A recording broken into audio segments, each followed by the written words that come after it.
le monde économique s'était un peu retrouvé bloqué dans des contraintes d'hyper-profitabilité à court terme, avec des engagements de rendement qui sont complexes à tenir honnêtement, plus le fait qu'il faille faire des exits rapides. Et donc ça ne mettait pas les projets dans les bonnes dispositions quand ce monde économique plus traditionnel arrivait à rentrer. Et surtout, ces projets-là, qui sont cruciaux, n'étaient pas financés. Et c'est pour ça que nous, on a choisi de faire un pas de côté.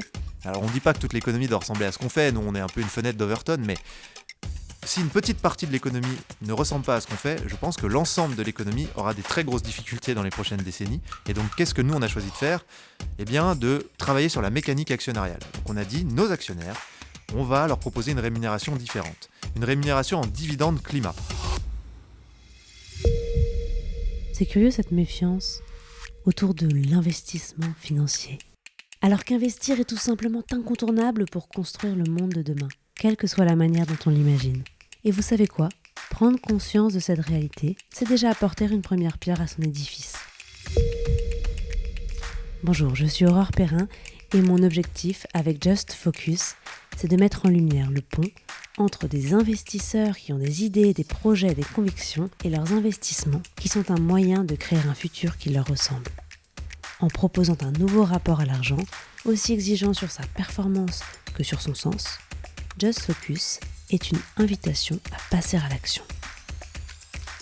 Dans le précédent épisode, c'est Rémi Nouchet du family office digital Sapiens qui a évoqué avec Pauline ses investissements et notamment son activité de business angel et comment elle crée des synergies avec le groupe Duval. Nous accueillons maintenant Arthur Aubeuf de Team for the Planet, dont elle a été une des premières investisseuses majeures. Donc Pauline, tu as choisi de venir avec Arthur Aubeuf aujourd'hui. Bonjour Arthur. Bonjour à tous. Et merci beaucoup d'être là. Arthur, déjà, est-ce que tu peux te présenter rapidement ? Alors, tu pourrais faire l'objet d'un podcast à toi tout seul, d'ailleurs. Tu es le bienvenu si jamais tu veux revenir. Voilà, par exemple, l'intérêt d'avoir Pauline autour de soi, hop là, ça permet de faire des podcasts et tout. Mais est-ce que tu peux te présenter ton parcours extrêmement riche et l'histoire aussi de ta rencontre avec Pauline ? Ouais, avec plaisir. Alors moi, je suis un cas un peu isolé parce que je viens d'un village de 200 habitants dans le Haut-Bugey, qui est sur le massif du Jura. Mais c'est dans l'Ain pour les techniciens géographes. Et j'ai jamais prévu d'être entrepreneur à la base. En fait, moi, j'ai vraiment fait beaucoup de sport toute ma vie parce que je viens d'un endroit où tu faisais du ski de fond ou tu mourais. Voilà, c'était les deux options à la naissance. Et donc, j'ai fait beaucoup de ski de fond. Ça a été un peu ma passion. J'ai fait plusieurs fois les championnats de France de ski. Et quand je suis arrivé en âge d'aller à la fac, je savais pas ce que je voulais faire de ma vie. Donc, je suis allé en fac de sport parce que voilà, j'avais le sport comme guide.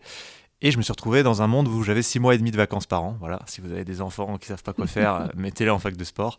Et pendant ces mois et demi de vacances, j'ai toujours été un peu quand même à lancer des trucs, des projets. Et j'ai commencé à lancer plein de petits projets en me servant des réseaux sociaux. C'était le début des réseaux sociaux comme Facebook.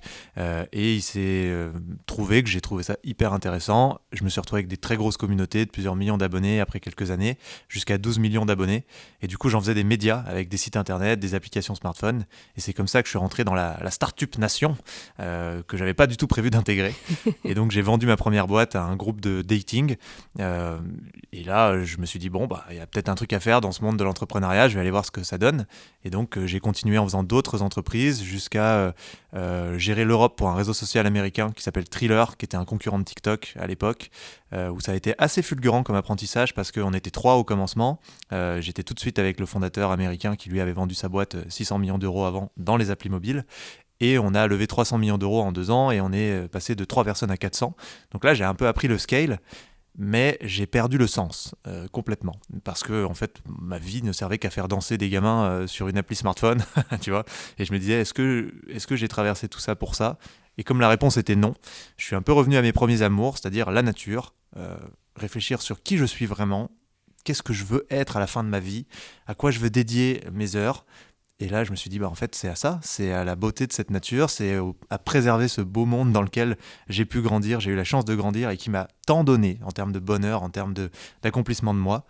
Et donc là, j'ai décidé que j'allais allier du coup les deux trucs qui m'étaient un peu tombés dessus, c'est-à-dire préserver la beauté de ce monde et l'entrepreneuriat avec Team for the Planet. Et comment on a rencontré Pauline ? Eh bien, c'est Jean-Michel Aulas, notre Lyonnais préféré, qui avait rejoint l'aventure Team for the Planet parce qu'on a commencé beaucoup sur Lyon, qui nous a connectés avec Pauline en nous disant « Allez la voir, elle est super, elle va comprendre ce que vous faites ». Et c'est un mot qui a de l'importance parce que peu de gens comprenaient, surtout quand tu nous as rejoints. Et donc, elle a compris.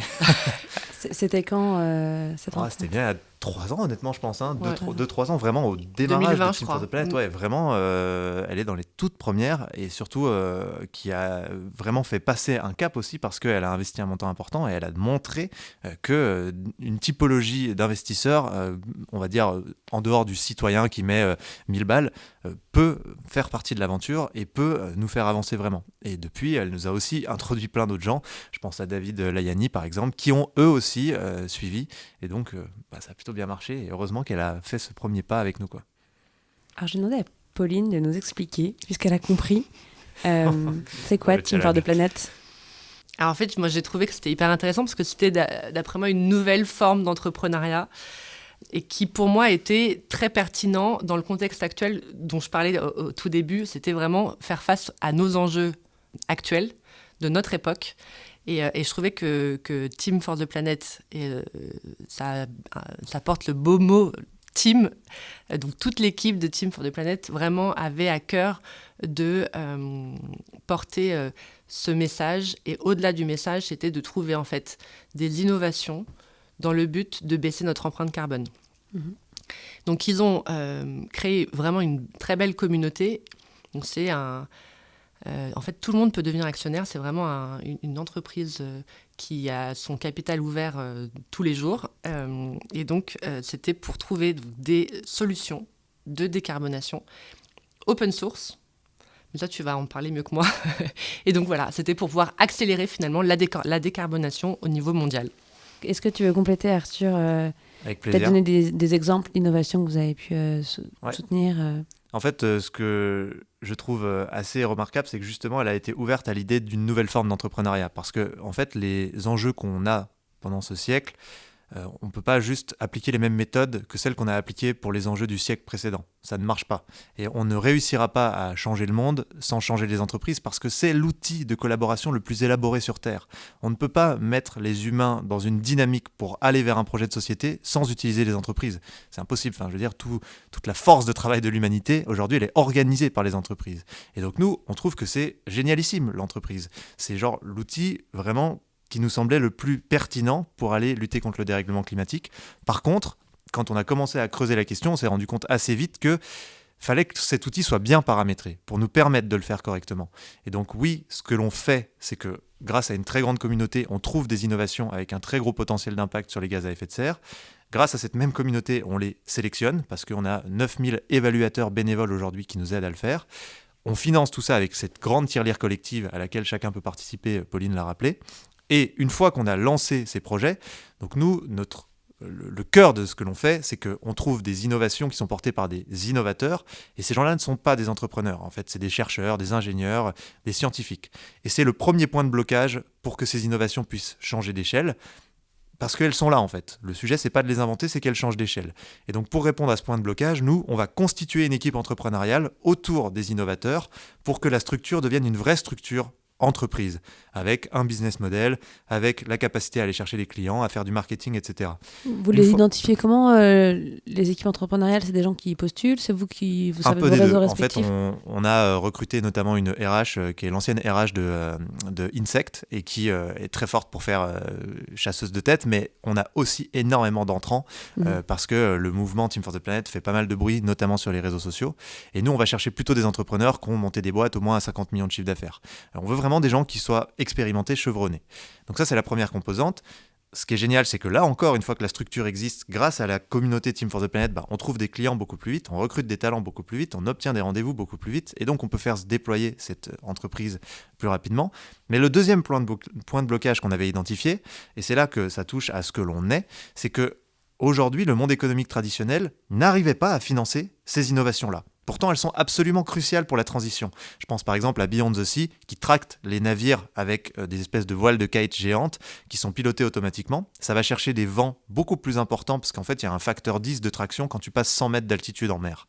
Et donc, refaire des bateaux à voile traditionnels, ça serait passé complètement à côté de ce qu'on a appris ces dernières décennies sur le vent. Et donc là, c'est Yves Parlier, le navigateur du Vendée Globe, qui est à l'origine de ça. Et ça, par exemple, cette innovation, toute seule, si elle équipe les 100 000 tankers, parce qu'en gros il y a 100 000 tankers dans le monde, elle décarbone 1% du CO2 mondial. Mais c'est pas le truc qui va être le prochain Facebook, dans le sens où ça va pas embaucher 100 000 personnes, faire une market cap à 1000 milliards. parce que ça a un impact colossal sur le climat, mais économiquement, en vrai, c'est une très belle PME demain, si c'est très bien développé. Mais c'est absolument crucial si on veut réussir la transition. Et nous, ce qu'on avait constaté, c'est que le monde économique s'était un peu retrouvé bloqué dans des contraintes d'hyper-profitabilité à court terme, avec des engagements de rendement qui sont complexes à tenir, honnêtement, plus le fait qu'il faille faire des exits rapides. Et donc, ça ne mettait pas les projets dans les bonnes dispositions quand ce monde économique plus traditionnel arrivait à rentrer. Et surtout, ces projets-là, qui sont cruciaux, n'étaient pas financés. Et c'est pour ça que nous, on a choisi de faire un pas de côté. Alors, on ne dit pas que toute l'économie doit ressembler à ce qu'on fait. Nous, on est un peu une fenêtre d'Overton, mais si une petite partie de l'économie ne ressemble pas à ce qu'on fait, je pense que l'ensemble de l'économie aura des très grosses difficultés dans les prochaines décennies. Et donc, qu'est-ce que nous, on a choisi de faire ? Eh bien, de travailler sur la mécanique actionnariale. Donc, on a dit, nos actionnaires, on va leur proposer une rémunération différente. Une rémunération en dividende climat. Donc, en gros, ils placent de l'argent chez nous. Cet argent, il sert à créer des boîtes qui sont rentables. On ne va pas sauver le monde avec des boîtes en faillite. Je pense que Pauline l'a bien rappelé. Mais la profitabilité de ces boîtes qui remontent à Team for the Planet, nous, toute la mécanique, c'est qu'on la réinjecte pour relancer de nouvelles innovations qui décarbonent. Ce qu'on veut, c'est que l'argent de nos actionnaires travaille pour leur patrimoine climat. On leur dit, mettez une partie de votre patrimoine chez nous pour que votre patrimoine climat puisse travailler et être sympa, lui aussi. Et on veut qu'il y ait le meilleur rendement climat par euro investi. C'est pour ça qu'on a créé cette mécanique. Et aujourd'hui, le dividende climat, c'est un outil extra-financier qui est en train de très bien se développer. On l'a créé il y a 2 ans. Maintenant, il y a une asso indépendante qui est présidée par Brune Poisson. Decathlon distribue du dividende climat, Back Market, Vestiaire Collectif, Déméter dans la finance. Et c'est en train de faire son chemin. Et c'est l'indicateur de mesure audité, certifié et robuste, parce que ça rentre dans le référentiel européen, qui dit... Là, grâce à votre argent, vous avez permis chaque année d'éviter X tonnes de CO2, notamment via des innovations qui ont été déployées, financées et qui permettent de remplacer d'anciennes technologies, par exemple, par des technologies qui n'utilisent pas de gaz fluoré, par exemple, avec Leviathan Dynamics, qui permet de produire du froid sans utiliser ces gaz fluorés qui sont 3000 fois plus réchauffants que le CO2. Et bien là, Leviathan Dynamics, c'est une des boîtes qu'on a financées, utilise seulement quelques litres d'eau en circuit fermé. Il n'y a plus de gaz fluoré. Et ça, c'est vraiment important parce que nos actionnaires, nous donne une capacité d'investissement et de fonctionnement qui est complètement différente. On peut aller sur ces projets-là et on peut les faire se concentrer sur leur plein potentiel d'impact. Et ce qui est génial, c'est que économiquement, plus ils sont bons sur la décarbonation, plus ça suit en fait. Par exemple, Coolroof qui peint les toits en blanc, ils se sont concentrés sur l'impact de leur solution et ils n'étaient concentrés que là-dessus. Et c'est devenu les leaders du marché. Parce que en fait, leur solution est meilleure que les autres. Et c'est ça qui est assez génial aussi, et qu'on est en train de constater maintenant. Donc là, on a 14 premiers projets, et on espère en avoir plein d'autres. Si je comprends bien, la philosophie derrière, c'est pas la compensation carbone, c'est Non. plutôt l'idée de dire, en fait, de la même manière que l'argent fait pas le bonheur, on pense, c'est comme si l'impact climatique pouvait faire le bonheur, par exemple. C'est-à-dire que tu vas en fait permettre aux investisseurs d'avoir une forme de satisfaction qui serait pas celle de gagner plus d'argent, mais qui serait celle de savoir qu'ils ont un impact positif sur le climat. Du rendement de carbone évité. Ouais. En fait, on rentre dans un nouveau monde, et il y a beaucoup d'initiatives qui commencent à montrer que ce nouveau monde va devenir concret, comme la CSRD par exemple. Et nous, ce qu'on est aujourd'hui, c'est une grande expérience de nouveaux modèles d'affaires, avec 120 000 actionnaires qui ont investi différemment leur argent.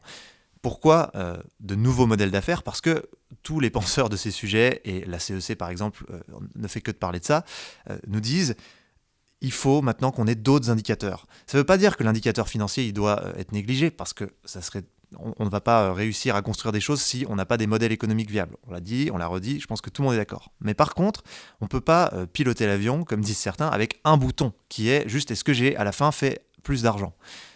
Nos boîtes doivent être utiles. Ça sert à ça, une boîte. Si on n'est pas capable de mesurer l'utilité de sa boîte au XXIe siècle, je pense qu'on est complètement à côté de la plaque. Et donc, comment on la mesure, cette utilité ? Nous, on a décidé que ça serait avec le climat et avec l'indicateur dividende climat. Mais ça ne veut pas dire que qu'une autre boîte ne peut pas faire autrement. Je veux dire, si ton indicateur, c'est le bonheur de tes salariés, mesure le bonheur de tes salariés. Mais ça doit être supra-financier, ces indicateurs. On a des modèles économiques viables.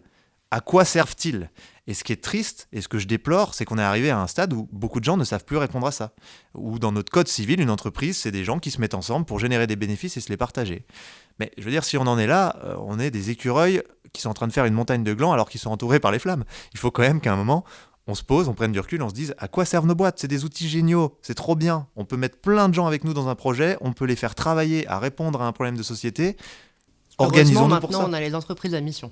Ouais. Ça y participe carrément. Et ça fait partie des choses qui montrent qu'il y a un changement de ce côté-là.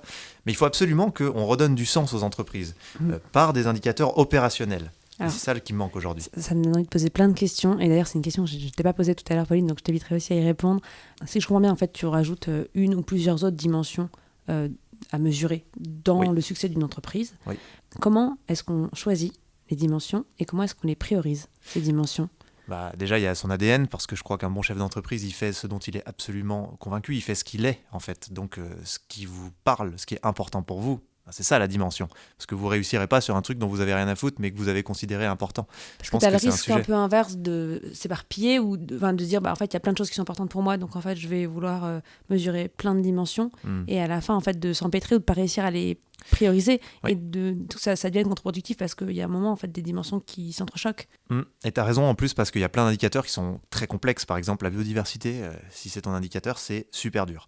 Mais en fait, aujourd'hui, c'est quand même bien mappé. Il y a 9 limites planétaires. On sait que c'est les gros sujets. Pour moi, les entreprises, demain, elles auront probablement un indicateur par limite planétaire.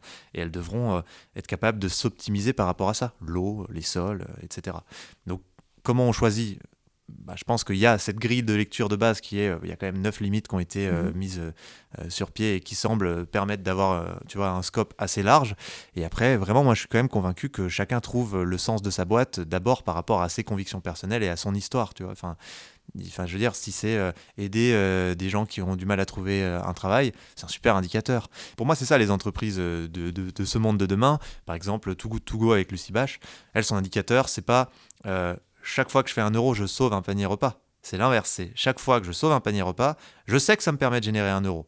Et donc, son indicateur, c'est maximiser les paniers repas sauvés. D'ailleurs, dans leur bureau, c'est le nombre de paniers repas qui est écrit sur les murs. C'est jamais combien on a fait de CA. Et donc, c'est intéressant, je trouve, de renverser un peu ça. Et nous, on n'a pas vocation à dire les boîtes doivent absolument fonctionner comme nous, de manière un peu drastique, parce que nous, on l'a fait parce qu'il fallait le faire pour financer ces innovations-là. Mais chacun a son cadre et son fonctionnement. Nous, on a été obligé d'être un peu drastique en disant vous aurez que du dividende climat parce que c'est grâce à cette mécanique que, on peut avoir une super action communautaire parce que c'est dingue le nombre de gens qui nous aident bénévolement du fait que tout le monde est désintéressé dans l'aventure.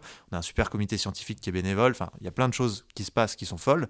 Et 2, ça va nous permettre d'aller financer ces boîtes sans être dans ces contraintes d'hyper-rentabilité qui nous empêcherait d'aller les financer alors qu'elles sont cruciales. Et comme on peut en plus les structurer, leur apporter tout ça, ça nous met aussi dans une logique de temps long, et Pauline en a parlé, c'est aussi pour ça qu'on a besoin d'avoir des investisseurs qui comprennent ces mécaniques de temps long, parce que les futurs GAFA du monde de demain, c'est des boîtes robustes, c'est des boîtes structurantes, et c'est pas, encore une fois, des SaaS qui vont très vite faire des grosses market cap, mais qui apportent peu à la valeur réelle. Et donc, moi je suis assez convaincu de ça, et c'est pour aller sur ces boîtes-là et faire ces champions du climat qu'on s'est structuré comme ça. C'est pas pour une idéologie en disant les boîtes qui font du rendement, il faut toutes les brûler. C'est pas du tout ça la vision en fait. Juste Pauline, si tu veux rebondir, toi, par rapport à la manière dont vous avez pu définir d'autres dimensions et les prioriser par rapport à... C'est quelque chose sur lequel vous avez réfléchi? Oui, bien sûr. En fait, et puis ça dépend de nos métiers, évidemment. Mais là, tu parlais de biodiversité. Clairement, sur nos golfs, nous, on a 3 gros sujets, finalement. C'est la biodiversité, l'eau et puis les produits phytosanitaires. Sur le groupe, en général, on a aussi toujours fait attention à avoir une place importante pour les femmes. Voilà, donc en fait, chaque métier, chaque structure peut avoir aussi un ADN un peu différent. Et tout le monde a ses forces, parce que nous, par exemple, sur les femmes, on est nuls. Et on essaye, tu vois, les CEO qu'on recrute sur nos boîtes, on galère à trouver des femmes entrepreneurs qui prennent la tête de ces boîtes-là. Donc là encore, tu vois, je pense que Pauline, par essence, elle a démontré que sans chercher spécialement à avoir plus de femmes dans son portefeuille, elle se retrouve avec 40% de femmes. Et donc je pense que chacun a son ADN et du coup est capable de vraiment faire des trucs incroyables dans ce qui le passionne, ce qui lui ressemble, quoi. Et donc, par exemple, je pose la question, le fait de dire sur les femmes on est nul, ça veut dire quoi? C'est-à-dire que vous prenez pas cette dimension, vous la gérez pas, ou au contraire que vous vous faites accompagner? Enfin, comment quand on est nul sur une dimension, on fait au mieux pour l'améliorer, bien sûr. Tu vois, c'est pour ça que Capucine, notre RH, c'est son cheval de bataille numéro 1. Après, il y a je pense qu'il y a un biais aussi de société qui fait qu'il y a moins de femmes qui candidatent pour les postes de CEO que nous on propose, peut-être parce que déjà on vit dans une société qui est encore très patriarcale et qui du coup met moins de femmes à des postes de responsabilité, et puis parce que peut-être qu'il y a aussi un syndrome de l'imposteur qui est plus présent chez les femmes, en tout cas ça on l'a constaté dans des entretiens, et qui fait qu'elles osent moins candidater parce qu'elles se sentent moins légitimes. Donc nous on essaye de leur dire mais en fait vous êtes méga légitimes, venez quoi. C'est un des sujets du moment, oui. Et d'un point de vue de l'entreprise Team for the Planet en elle-même, votre mode de fonctionnement, donc vous, votre raison d'être, c'est de soutenir des projets et de créer en fait des entreprises qui sont financées par votre action. Mais vous, en tant qu'entreprise, vous avez aussi, j'imagine, un minimum d'enjeux de rentabilité, ne serait-ce que pour durer dans le temps. Comment est-ce que vous vous rémunérez, parce que vous ne payez pas vous-même en dividende climat. Je pense qu'on n'achète pas, on ne paye pas son loyer en dividende climat. Ouais, très bonne question. Donc nous, 20% de l'argent qu'on lève tous les ans peut être utilisé pour les frais de fonctionnement de Team for the Planet, incluant nos salaires. Après, on a fait un choix, parce qu'on a tous vendu des boîtes, les cofondateurs, c'est qu'on ne va pas faire cette boîte pour s'enrichir. Clairement, parce que nos salaires sont capés à 4 fois le SMIC, ça ne pourra jamais changer. On ne se paye même pas ce montant pour l'instant. On a, comme tu as très bien dit, pas de mécanique pour s'enrichir dans Team for the Planet, puisqu'il n'y a pas de dividende pour personne, ni pour nous, ni pour les autres. Et nous-mêmes, on n'a pas d'action de Team for the Planet, juste pour te dire, voilà, au bout du truc. Donc en gros, c'est vraiment les frais de fonctionnement de cette structure. Et on a pensé ce modèle pour que ça ne soit pas un modèle qui nous permette de nous enrichir, mais qui permette d'avoir le plus d'impact possible. Donc nous, on flèche chaque euro qu'on peut vers l'impact. En tout cas, c'est la vision. Peut-être que l'avenir nous montrera qu'on aurait pu faire les deux, mais en tout cas pour l'instant on a fait ce choix et ça nous va bien. Et ce modèle-là, je ne sais pas s'il existe ailleurs qu'en France, parce que je comprends bien la logique, je vois ce que ça implique pour notre système économique et financier au global, et l'intérêt que ça pourrait avoir en fait de le développer ou de le répliquer, que ce soit sur cette dimension climat ou même peut-être sur d'autres. Est-ce que vous l'avez observé, vous l'avez vu ailleurs ? Non, et justement, c'est intéressant, tu vois, là, demain, je suis avec Christophe Béchu parce qu'ils annoncent l'investissement de la France dans Team for the Planet. Donc, l'État français investit plusieurs millions d'euros, 5 millions d'euros. Et en fait, c'est intéressant parce que c'est pas tant le montant qui est intéressant, mais c'est pas un montant colossal. C'est l'acte d'avoir réussi à faire ça. Parce qu'il y a énormément de freins à investir dans un modèle comme le nôtre qui n'apporte pas un rendement financier. Tu vois, par exemple, il y a une règle européenne qui s'appelle la règle de l'investisseur avisé, qui dit qu'un État ne peut pas investir dans un véhicule qui n'a pas un rendement financier, sauf si c'est, tu vois, une subvention, etc. Mais nous, ce qui nous intéresse, c'est de travailler sur les entreprises. Parce que si on a des super assos, des super ONG, mais qu'on continue de produire des externalités négatives parce qu'on n'a pas travaillé sur les entreprises, et donc qu'on travaille que sur les conséquences et jamais sur les causes, en fait, on n'avance pas non plus vraiment. Et donc, c'est pour ça que nous, on travaille sur l'entreprise et qu'on a choisi d'être une entreprise et qu'on n'est pas une asso. Une asso nous aurait offert la défise, qu'on aurait eu plein de moyens de lever plus d'argent. Mais nous, ce qu'on veut, c'est dire non. Il faut que l'entreprise réfléchisse à ce qu'elle va devenir et à comment elle peut augmenter sa panoplie d'actions. Et donc, ce qui est génial avec l'État, c'est que, tu vois, là, c'est Béchu en personne et le président de l'ADEME qui ont un peu tapé du poing sur la table en disant il y a plein de types qui écrivent des livres toute la journée sur les nouveaux modèles d'affaires, qui disent qu'il faut absolument que l'entreprise évolue, qu'elle se transforme. Là, on a une expérience nationale qui est en cours avec plus de 120 000 actionnaires. Il faut qu'on le fasse. Et donc, ils ont poussé pour que ça puisse se faire malgré des blocages énormes, enfin tu vois, des blocages réglementaires, juridiques, et donc c'est génial parce qu'on voit qu'on peut faire avancer des choses aussi à notre toute petite échelle et qu'on peut ouvrir une voie. Et nous, la deuxième spécificité, Pauline en a parlé, c'est qu'on mène nos boîtes en licence libre. En gros, on peut créer des marchés. Là aussi, c'est une conséquence de notre modèle actionnarial. On n'a pas de problème à utiliser les brevets qu'on a, non pas pour les distribuer et les ouvrir, c'est pas open bar ce qu'on fait, mais pour organiser la coopération à l'échelle mondiale à partir de ces brevets, en créant non pas juste une entreprise, mais des marchés. Donc en gros, on autorise n'importe qui a utilisé l'innovation pour la commercialiser, pour créer son activité, en échange de quoi il y a un certain nombre de devoirs. Bon, déjà, on n'est pas obligé de distribuer la licence. Si c'est l'armée nord-coréenne qui nous demande l'accès, on a le droit de réfléchir 2 minutes. Et puis, on peut aussi dire très simplement, vous devez nous repartager vos tonnes de CO2 non émises ou captées tous les ans, ce qui nous permet d'augmenter les dividendes climat de nos actionnaires. Donc, ils ont intérêt à ce qu'on crée des marchés plutôt qu'à ce qu'on soit leader d'un tout petit marché. Mieux vaut que le marché soit énorme et qu'il y ait plein d'acteurs et qu'on fasse partie des leaders dessus. Et puis, le deuxième truc, c'est que ça mutualise la R&D. Et ça, c'est génial parce que tous les acteurs qui utilisent nos licences doivent repartager leurs propres améliorations avec l'ensemble des porteurs de la licence. Et donc ça permet d'aller plus vite sur des innovations qui sont cruciales. Et tu vois, ça paraît être un peu décalé, mais en fait, on ne se rend pas compte. Le sujet du climat Et tous les sujets écologiques, c'est des sujets de géopolitique. C'est un sujet de rester une grande puissance dans le monde de demain. Je pense qu'il faut absolument que les gens comprennent ça et qu'on sorte de ce truc de c'est sauver nos enfants. Oui, bien sûr que ça constitue un enjeu majeur pour la civilisation humaine.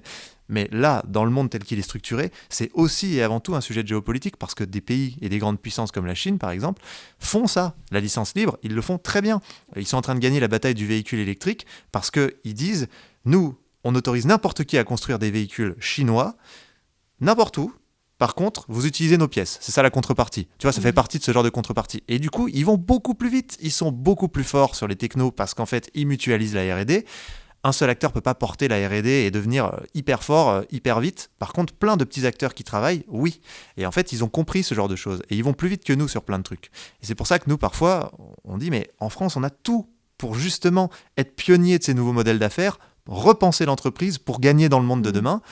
Et des fois, on se met des freins parce qu'on n'a pas compris le truc et qu'on dit, ils nous emmerdent ces écolos et ils veulent nous rajouter une contrainte. Et c'est l'inverse, en fait, ce qui se passe. Oui, parce qu'en fait, la coopération peut être perçue comme un frein au développement du business, là où, en fait, toi, ce que tu expliques, c'est qu'en fait, c'est contre-productif, au contraire, de faire chacun dans notre coin le même boulot, alors que si on mettait tout en commun, on pourrait aller collectivement plus loin ensemble. En partie, et puis on a intérêt à faire émerger des marchés beaucoup plus vite parce qu'ils seront plus porteurs, en fait. Si tu es tout seul avec un tout petit marché, c'est pas très intéressant. Tu vois, c'est ce que Elon Musk a constaté quand il a fait ses superchargeurs de véhicules électriques. Il s'est dit, bah, si je suis tout seul à équiper les routes du monde, mon marché de l'électrique, il est prêt en 2050, je suis leader, ok, mais en 2050. Comment je suis leader en 2030 d'un marché qui est viable ?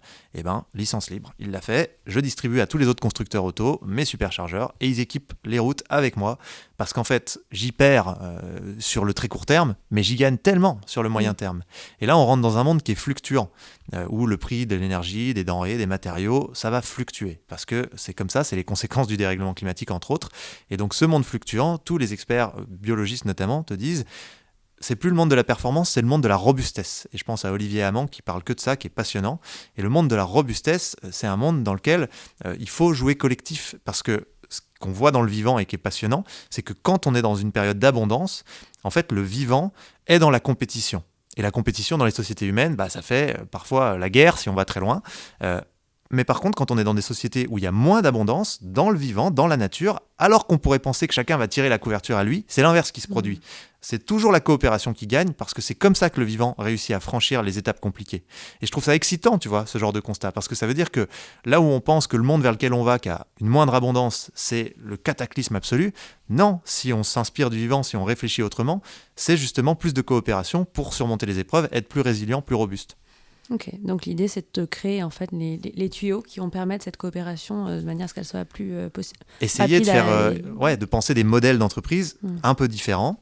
Encore une fois, nous on n'a pas vocation à dire que tout le monde doit faire ce qu'on fait exactement, mais nous on a la conviction absolue que ce qu'on fait doit être fait. Et si les gens mettent 1% de leur capital, par exemple liquide, dans ce genre d'expérience de nouveaux modèles d'affaires, eh ben, ça pourrait suffire en fait à maintenir le socle d'une économie plus classique entre guillemets. Mais il faut le faire en fait. Toi, Pauline, comment ça a été perçu le moment où tu as voulu investir dans Team for the Planet ? C'est quelque chose qui a été... tu as pu expliquer en interne ? Parce que tu as investi au nom du groupe ou au nom du groupe. Donc tu as dû à un moment faire valider ça par tes équipes. En fait, je les ai tout de suite fait intervenir devant mon COMEX. Donc en fait, c'est pas moi qui les ai convaincus, c'est eux. Et après, quand on en a parlé, on a tout de suite vu le sujet. Enfin, on a tout de suite su que c'était pertinent. Vu que ça avait les mêmes valeurs que nous, avec aussi, tu le disais, cette vision long terme. Et en même temps, quand on est une entreprise familiale, même si tu le disais, c'est pas le maître mot, c'est pas nos enfants, mais c'est comment est-ce que le monde sera demain et comment est-ce qu'on peut améliorer le monde de demain. C'est pour ça on s'est pas vraiment posé la question trop longtemps et on a essayé de réfléchir de façon intelligente justement comment est-ce qu'on pouvait les aider et les accompagner sur le long terme. Donc on a d'ailleurs découpé notre investissement sur plusieurs années. Et aujourd'hui, ce que vous en retirez ou ce que vous en retirez pas, les dividendes climat, c'est quelque chose. Alors on en a eu déjà des dividendes climat. On a eu notre premier certificat avec les dividendes climat. Ok. Et en interne, non, alors au-delà de ça. Au-delà de ça, ce qu'on a trouvé aussi hyper pertinent pour nous, c'est que compte tenu du type de métier qu'on peut avoir avec de la promotion immobilière, de la construction, etc., ça nous a permis aussi de pouvoir sourcer des innovations qu'on peut utiliser Néolith. Ok. Je sais pas si c'est venu par nous, mais ils étaient dans les candidats au tout départ. alors je sais Non, pas. c'était pas Ok. par vous, c'était Ok. par un autre biais, mais Air Booster, par exemple. Ah, oui. C'est une solution qui permet d'utiliser finalement les bardages métalliques des murs de certains bâtiments comme radiateurs géants, pour faire simple. Ok, excellent. Ok. Là, typiquement, on va en mettre chez nous. Léviathan dynamique, on peut aussi l'utiliser dans nos immeubles. Il y a aussi une Cool société, Cool Roof aussi, qu'on a utilisé. Archéon. Je Archéon. cherche sur le bâtiment Archéon les pompes à chaleur un peu révolutionnaires. Pompe à chaleur, voilà, je Ouais. cherchais le nom des pompes à chaleur, Ouais. exactement, Archéan. Voilà, donc typiquement, c'est des innovations qu'on peut facilement utiliser en plus sur notre patrimoine. Ouais, donc c'est très concret. Finalement, ce qui pourrait sembler abstrait ou intangible, c'est très concret finalement dans votre usage. Parce que finalement, in fine, vous avez quand même presque un avantage financier ou en tout cas On a un avantage de technologique, sourcing, d'innovation euh, pour améliorer et verdir notre ouais, patrimoine. mais qui te rapproche plus des indicateurs traditionnels ou rassurants pour des investisseurs classiques. Et finalement, en passant par une organisation qui est plus atypique dans sa forme. Et ça démontre toute la force du collectif, parce que Mm. tu vois, nous, pour nos boîtes, c'est génialissime d'avoir Pauline qui est là aussi et qui suit le projet, qui fait partie du projet et qui peut leur permettre aussi d'avoir des clients parmi les actionnaires. Donc, tu vois, ça, c'est un truc que, en fait, tout se répond. C'est ça qui est assez chouette et qu'on commence à constater. Et on n'a que 14 premières boîtes, donc j'espère que demain, avec 50 ou 100 boîtes, tu arrives vraiment à avoir un truc hyper fort, quoi. Ouais. Et toi, en plus, Arthur, c'est un peu ton super pouvoir, créer des communautés. J'aime bien, je sais pas si c'est mon super pouvoir. Est-ce que cette communauté-là, elle est facile à constituer? Est-ce qu'elle est difficile? C'est quoi les retours que tu as, tu vois, les freins que tu rencontres et au contraire, Ouais. ce qui prend Elle est très difficile à constituer, mais une fois qu'elle est constituée, elle est incroyable. En fait, nous, c'est beaucoup des décideurs économiques et politiques, quasiment que ça, Team for the Planet, parce que c'est là qu'on voulait aller travailler. Et puis, c'est ces gens qui, selon nous, sont capables d'avoir justement l'influence pour faire changer certaines mentalités autour de l'entreprise. Ce qui est très dur avec Team for the Planet, c'est que nous, notre vision, c'est de rassembler. On veut absolument éviter de tomber dans ce truc où tout le monde se tape dessus, où il y a des camps, où tu vois, je pense qu'il faut absolument qu'on dépasse les clivages parce que là on a un sujet qui est bien au-dessus. Et c'est ce qui manque à l'humanité aujourd'hui, c'est d'avoir un projet de société, un peu un cap qui nous fédère et qui fait qu'on dépasse nos petites querelles de partis politiques, de machin. Non, là il y a un truc qui est plus grand quand même, il faut qu'on soit tous ensemble là-dessus. Et donc ce qui est très difficile, c'est que les recettes secrètes du buzz en ligne pour pouvoir faire des communautés, c'est justement d'opposer les gens, c'est de faire des clans, c'est de taper. Et nous, on a dû juste ne jamais faire ça. Ouais. Donc, imagine le fil de funambule sur lequel c'est, et le nombre de fois où je me suis dit, ça serait quand même facile. Hein. Ça serait facile de se faire un gros buzz là-dessus. Mais non, on tient cette ligne parce que nous, ce qui est assez génial, c'est que on a autant des gens qui habitent en autarcie dans le Vercors que Jean-Michel Aulas, tu vois, dans nos actionnaires. Et ils s'entendent, et ils sont là pour le même projet. Et peut-être qu'ils n'ont pas les mêmes moyens, peut-être qu'ils n'ont pas les mêmes idées, peut-être que, tu vois, ils viennent pas des mêmes mondes. Mais ils sont ensemble. Et ça, c'est le truc dont on est le plus fier. Mais c'est très dur de le faire. Et je crois que c'est le gros problème de l'écologie aujourd'hui, c'est que tout le monde est divisé, ça fait que de diviser toujours plus. Et en fait, potentiellement, si on reste sur cette voie, le premier problème qu'on va avoir, c'est qu'on va tous se mettre sur la gueule. C'est pas le dérèglement climatique et ses impacts, quoi. De toute façon, l'impact, il est que social, in fine, dans le dérèglement climatique. Enfin, la planète, Pas que social, quand même. dans le sens où il est principalement humain, pour nous, humains. C'est-à-dire Tu veux dire qu'il touche d'abord les humains? Il touche d'abord le vivant, malheureusement. Il touche le vivant, Ouais. mais ce qui nous inquiète, c'est le fait qu'à un moment... La stabilité des sociétés humaines. La stabilité humaine va être... Ah oui, c'est sûr que la planète, la au sens planète large, elle-même nous s'en fout, survivra. elle, hein. Alors elle, il n'y a pas de problème, elle est là pour 5 milliards d'années, ça va bien se passer. Par contre, il faut qu'elle accepte de nous garder. Il est là le sujet. Ça. Le sujet est là, donc effectivement, l'enjeu, c'est comment est-ce qu'en tant qu'être humain, on s'organise pour réussir à... En devenant, je trouve, c'est ça le sujet, en passant de vulgaire exploitant un peu foufou, des ressources que maintenant on sait mesurer, et comme disait Peter Drucker, le père du management moderne, you can't manage what you can't measure, maintenant on mesure, on sait précisément combien on a de ressources, combien la planète peut régénérer par an, et ben là on peut devenir les gardiens, tu vois, de cette planète. Et ça, c'est pour moi l'enjeu de ce siècle. C'est ça le projet de société. Et je trouve ça cool, tu vois, je trouve ça stimulant. Moi, ça me donne envie. J'aimerais bien qu'on vieillir dans un monde où je vois que l'humanité, elle a pris conscience, comme dans une entreprise. On te dit, tu as X ressources, tu te démerdes avec tes X ressources, tu manages avec ça, et tu fais au mieux dans un volume restreint. Et c'est là que l'innovation, elle naît, et c'est ça que je trouve génial dans l'entreprise, c'est qu'on te dit, voilà tes contraintes, démerde-toi, tu as un cadre juridique, tu as un cadre, tu vois, sur plein de choses, démerde-toi. Et en fait, tu progresses dans ton cadre. Et jusqu'à maintenant, l'humanité, juste, elle est YOLO, il n'y a pas de cadre. Donc si maintenant on met le cadre correctement et qu'on dit démerdez-vous dans ce cadre, je sens qu'on va être beaucoup plus créatif et que ça va être beaucoup mieux du coup. Ouais, complètement. Je vois que l'heure tourne, on va devoir conclure. J'aime bien demander à mes invités un conseil concret, applicable pour ceux qui nous écoutent. Pour conclure, Pauline, est-ce que tu as une idée de conseil à donner à nos éditeurs ? Oser transmettre. Peut-être se poser la question, qu'est-ce que je pourrais transmettre et à qui ? Et l'appliquer. Ok. Et toi, Arthur ? Tu as déjà donné plein d'éléments là, mais je sais pas si... Ouais, rapidement, je pense, sortez de ce prisme où on voit l'écologie comme un ensemble de contraintes, une cascade de galères. En fait, il y a eu par exemple la vague Internet. Moi, je l'ai surfé un peu, c'était intéressant, c'était une belle vague. Là, c'est un tsunami. Le monde entier va devoir changer, se transformer. On n'a pas le choix. On peut repousser les échéances, on peut faire des petits retours en arrière et des backlash, mais on n'a pas le choix. Donc, autant être pionnier là-dessus, autant se poser ces questions maintenant et autant se donner les chances demain, justement, d'avoir surfé la vague plutôt que comme Brice de Nice de s'être pris le truc dans le nez, parce que là, ça va faire mal. En gros, investissez dans Team for the Planet, quoi. Je l'aurais pas dit comme ça, mais voilà. Merci beaucoup. Je le fais. Bon, merci beaucoup à tous les trois, merci Rémi aussi, et puis à très vite. Merci. Merci. À bientôt. Voilà, Just Focus est terminé pour aujourd'hui. Un grand merci à Sapiens, premier family office digital qui a rendu possible sa réalisation. Si cet épisode vous a plu et que vous souhaitez le soutenir, il existe plusieurs manières de le faire. Parlez-en autour de vous et partagez-le largement sur les réseaux sociaux. Pensez à mettre un commentaire 5 étoiles sur Apple Podcast et bien sûr, abonnez-vous pour ne pas manquer les prochains épisodes. Dans le prochain épisode, j'aurai la joie d'accueillir Olivier Duhat, fondateur de la licorne WebHelp, entrepreneur et business angel chevronné.